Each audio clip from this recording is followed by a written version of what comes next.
बात समंदर की गहराई में एक गोताखोर से होती है जो एक बड़े से जाल में फंसने के बाद खुद को छुड़वाने की कोशिश कर रहा था। तभी अचानक उसकी गर्दन पे एक बहुत बड़े ऑक्टोपस का हाथ लगने से उसकी गर्दन से खून आने लगता है, जो देखकर उसके साथी तुरंत ही उसे ऑक्सीजन देते हुए जैसे तैसे ऊपर लेकर जाते हैं। खैर, पास ही में तीन भाई मछलियां पकड़ने के लिए आए होते हैं, जिनमें से सबसे बड़े भाई का नाम फैंग और बाकी छोटों का नाम शाओ और जिन था। अभी जब शाओ ऊपर जाकर अपने जाल की रस्सी खींचता है तो उसमें एक काफी बड़ा बेबी ऑक्टोपस था, जिसे देखकर शाओ तो उसे मारने वाला था, मगर फैंग उसको ऐसा करने से रोक देता है क्योंकि वो ऑक्टोपस थोड़ा सा अलग था और बाजार में उसका काफी अच्छा पैसा मिल सकता था। तब फैंग उस ऑक्टोपस को लेकर अपने घर की ओर जाता है, जहाँ रास्ते में वो अपनी कार में लगी जीमो की फोटो को देख रहा था, जो कि असल में वो लड़की थी जिसको वो पसंद करता था। अब उस ऑक्टोपस के बारे में पता चलने पर थोड़ी ही देर में वहाँ पर जीमो भी आ जाती है, जो कि पेशे से एक मरीन साइंटिस्ट थी, और अभी वो जैसे ही उस ऑक्टोपस को देखती है तो उसकी आंखें खुली की खुली रह जाती हैं, और वो फैंग से कहती है कि ऑक्टोपस काफी अलग और अनोखा है, इसलिए बेशक से तुम्हें कोई कितने भी पैसे क्यों ना दे,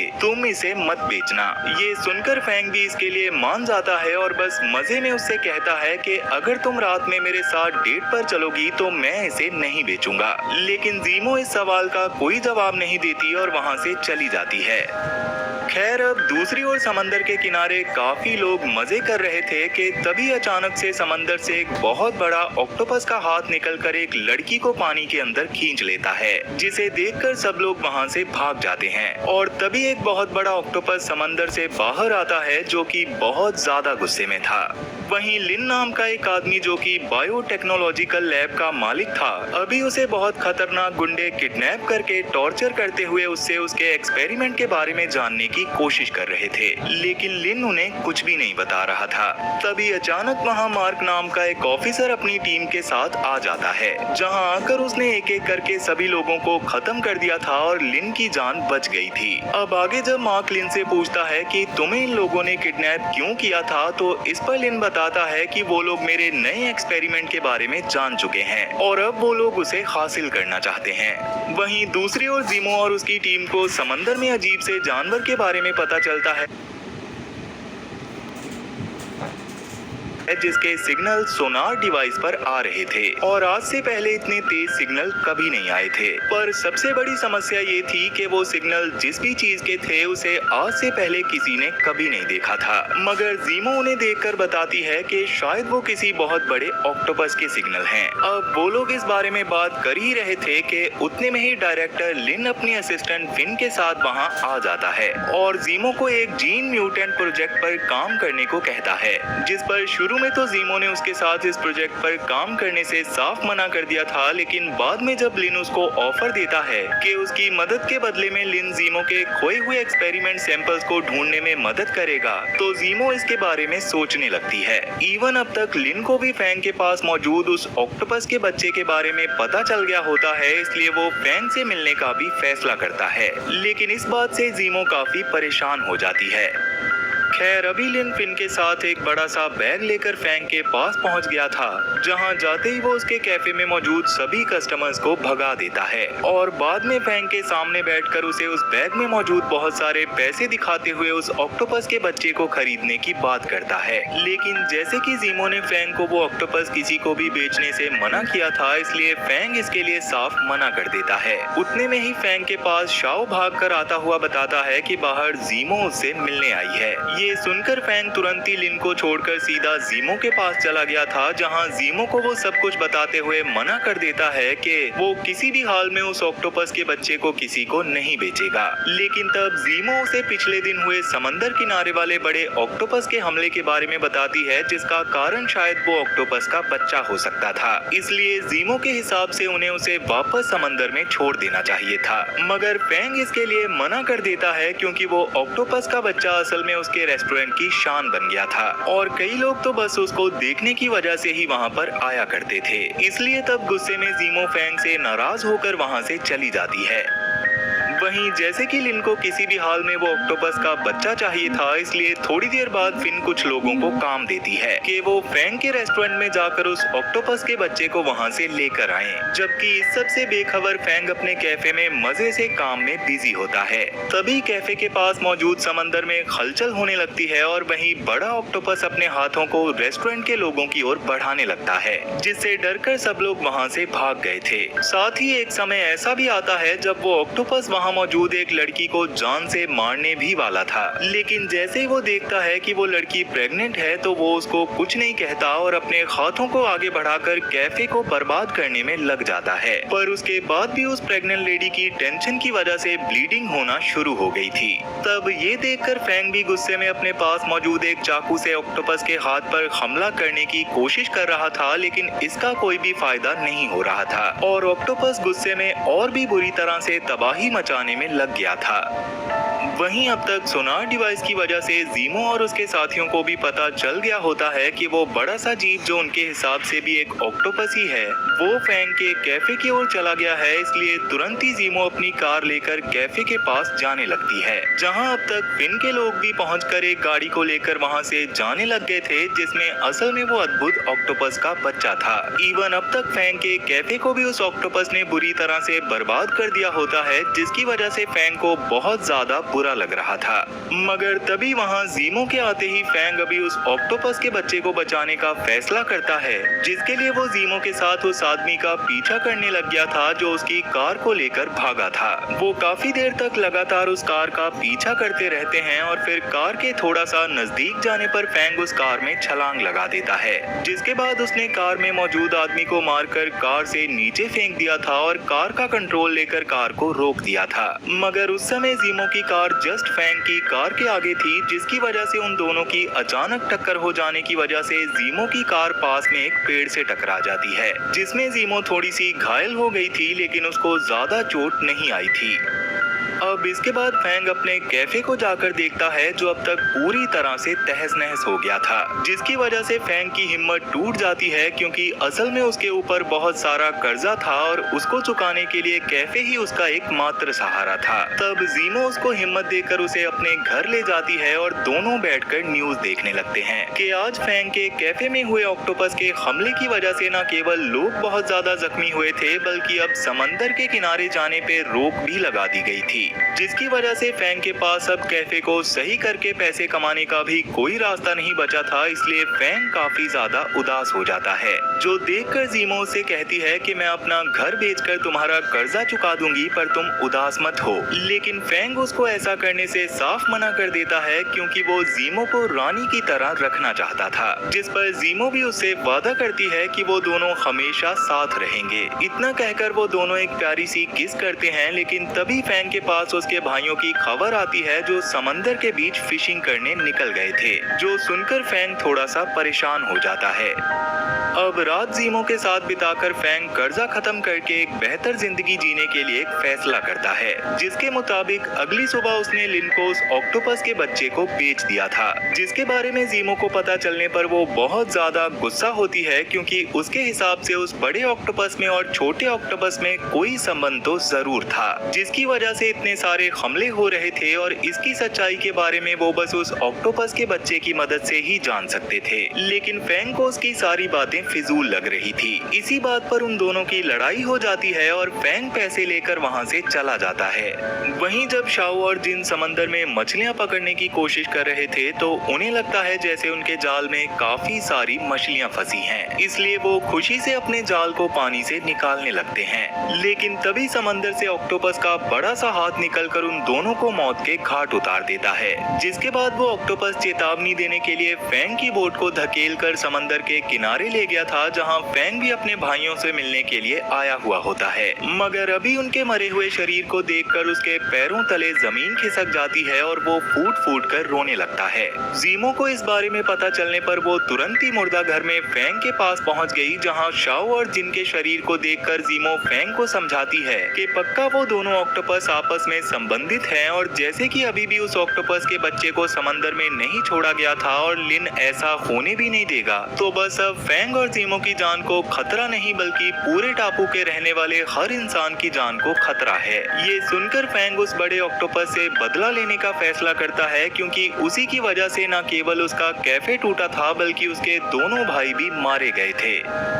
वहीं लिन ने लैब में ऑक्टोपस के बच्चे को एक बॉक्स में कैद करके रखा हुआ था, जहां वो उसको जान से मारकर उसके डीएनए से कोई एक्सपेरिमेंट करना चाहता था। लेकिन जैसे ही लिन ऑक्टोपस को जान से मारने का ऑर्डर देता है, वैसे ही ज़ीमो उन्हें ऐसा करने से रोक देती है और जैसे तैसे सबको अपनी बातों में उलझाकर ऑक्टोपस के बच्चे की जान को बचा लेती है। तब लिन को उस ऑक्टोपस को देखकर पता चलता है कि उसकी 4 आंखें थी, जो देखकर वो उसको अपने जीने म्यूटेशन वाले एक्सपेरिमेंट का हिस्सा बनाने का फैसला करता है और पूरी जिम्मेदारी ज़ीमो को देकर वहां से चला जाता है। खैर, अब अकेले में जब ज़ीमो उस ऑक्टोपस के बच्चे के पास बैठी होती है तो वो उसको हाथ भी लगाती है, जो कि उसको काफी अच्छा लगता है। पर इतने में ज़ीमो का साथी उसके पास आकर उसे बताता है कि जख्मी लोगों के शरीर पर मौजूद बड़े ऑक्टोपस के डीएनए को चेक करने के बाद पता चला है कि वो बड़ा ऑक्टोपस इस ऑक्टोपस के बच्चे की माँ है और उस बड़े ऑक्टोपस की उम्र 75 साल से भी ज्यादा है। ये बात सुनकर ज़ीमो काफी ज्यादा चौंक जाती है, क्योंकि असल में किसी भी ऑक्टोपस की उम्र 3 या 5 साल से ज्यादा नहीं होती। तब ज़ीमो को लगता है कि शायद वो बड़ा ऑक्टोपस न्यूक्लियर रेडिएशन की वजह से म्यूटेंट हो गया होगा, पर जैसे कि ऑक्टोपस के बच्चे के अंदर न्यूक्लियर रेडिएशन का कोई भी नामो निशान नहीं था, इसलिए ये संभव नहीं होता।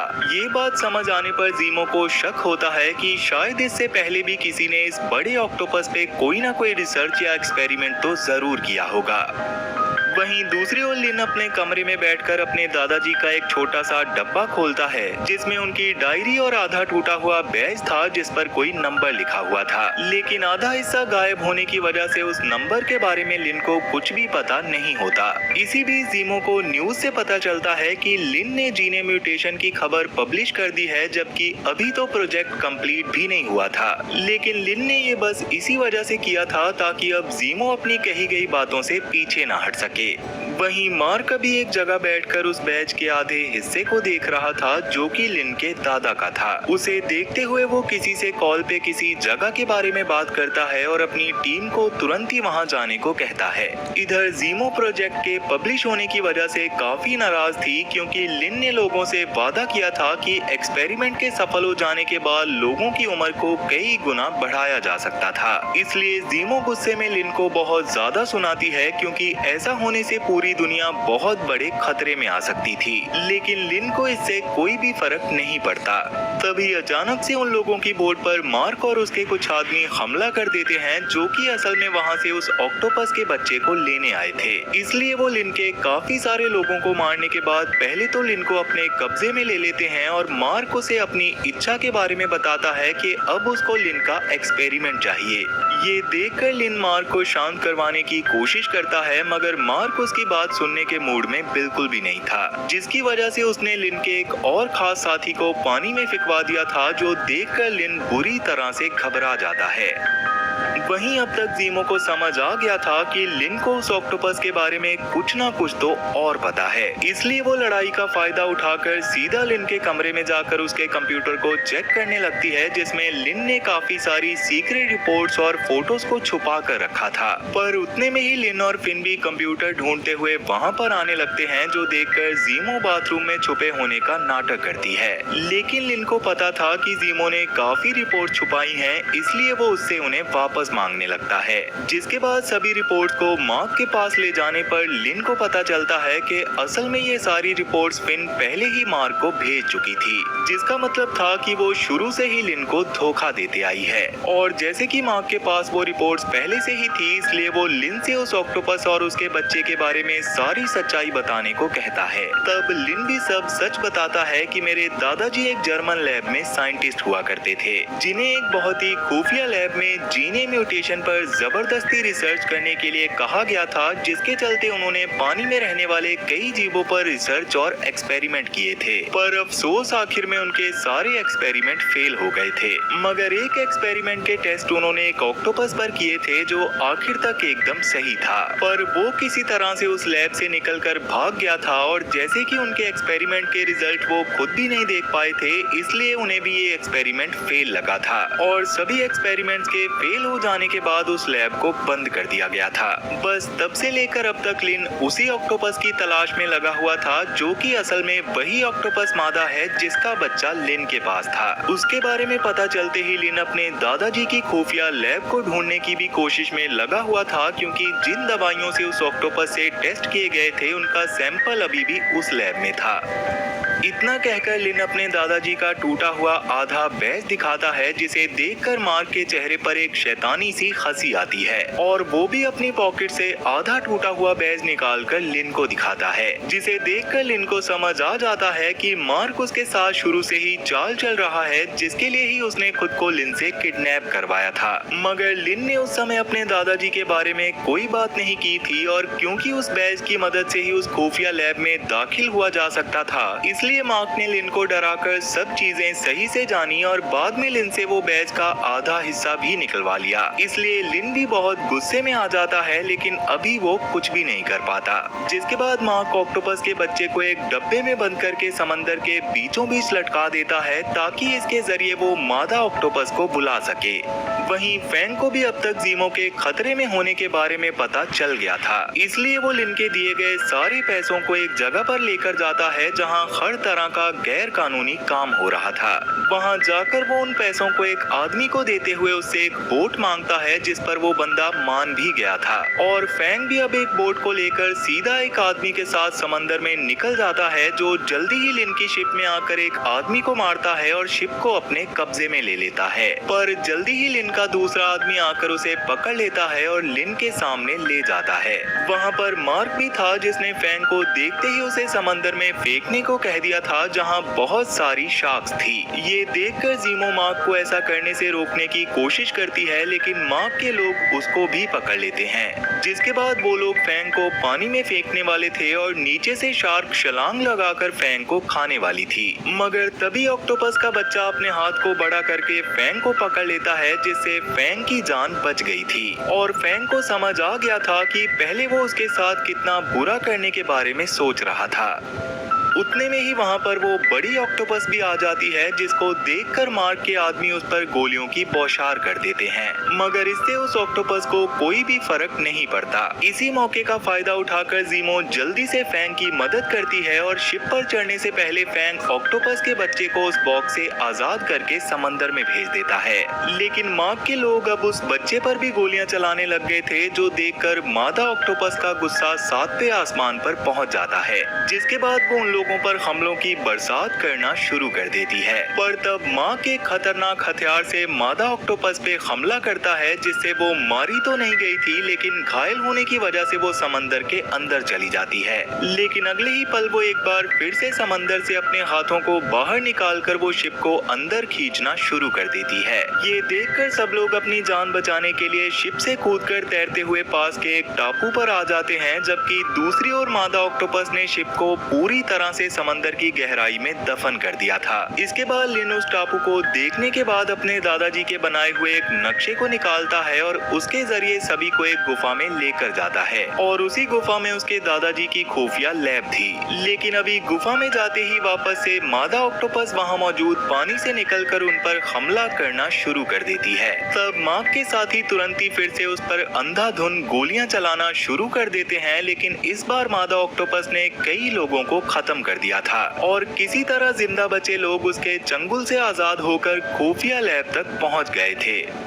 तब उसके अंदर का नजारा देखकर तो मार्क की खुशी का ठिकाना ही नहीं रहता और वो लिन को ऑर्डर देता है कि वो जल्दी से उसके दादाजी के बनाए हुए सैंपल को ढूंढना शुरू कर दे। साथ ही मार्क ने जीमो से भी सैंपल के टेस्ट की तैयारी शुरू करने को कह दिया था, ताकि वो वहाँ से सही वाले सैंपल को लेकर बाहर निकले। तब लिन को एक कमरे में बहुत सारे सैंपल मिलते हैं, जबकि दूसरी ओर मार्क अपने साथियों के साथ एक जगह को आराम से देख रहा था। तब छानबीन के दौरान उसे कई सारे हथियार भी मिल गए थे, थे जिन्हें मार्क ने पूरी गुफा में लगाने को कह दिया था ताकि वो मादा ऑक्टोपस और इस खुफिया लैब को खत्म करके यहाँ से बाहर निकले। तभी लिन उसके पास आकर उसे वो सैंपल देता है जिसको मार्क ने जीमो को देते हुए उसे चेक करने को कहा था, लेकिन जीमो के चेक करने पर वो सैंपल फेल हो जाता है, जिससे मार्क गुस्से में लिन के पैर पर शूट कर देता है और उससे कहता है कि तुमने मेरे साथ धोखा किया है, ये फेक सैंपल्स हैं। अब उतने में ही मादा ऑक्टोपस ने भी मार्क के आदमियों पर हमला करना शुरू कर दिया था, जो देखकर मार्क उस पर गोलियां चलाना शुरू कर देता है। लेकिन मादा ऑक्टोपस भी अब इन्हें छोड़ने वाली नहीं थी, इसलिए वो अच्छे से सबकी धुलाई करने लगती है, जिसके दौरान जीमो और फैंग लिन को उठाकर वहाँ से जाने लगते हैं। लेकिन लिन का पैर गोली लगने से जख्मी हो गया था, इसलिए वो सही से नहीं भाग पाता और अभी वो ऑक्टोपस उनके पास ही आ रही होती है। तब जीमो और फैंग उसे सहारा देकर किसी तरह से वहाँ से भागने की कोशिश करते हैं, जबकि दूसरी ओर ऑक्टोपस ने ऑफिसर के कई आदमियों को मार दिया था। और अभी जैसे ही लिन एक जगह पर बैठता है, तभी लोहे का एक बहुत बड़ा और भारी भरकम मलबा उसके पैर पर गिर जाता है, जिससे लिन और ज्यादा जख्मी हो जाता है, जो देखकर जीमो और फैंग उसे संभालने की कोशिश करते हैं, लेकिन लिन की हालत अब बहुत ज्यादा बिगड़ चुकी थी, इसलिए वो अपनी जीभ से असली सैंपल निकालकर जीमो और फैंग को देता है, जिसके तुरंत बाद उसकी मौत हो जाती है। लेकिन मरने से पहले उसे तसल्ली थी कि उसने सैंपल जीमो और फैंग को दिया है।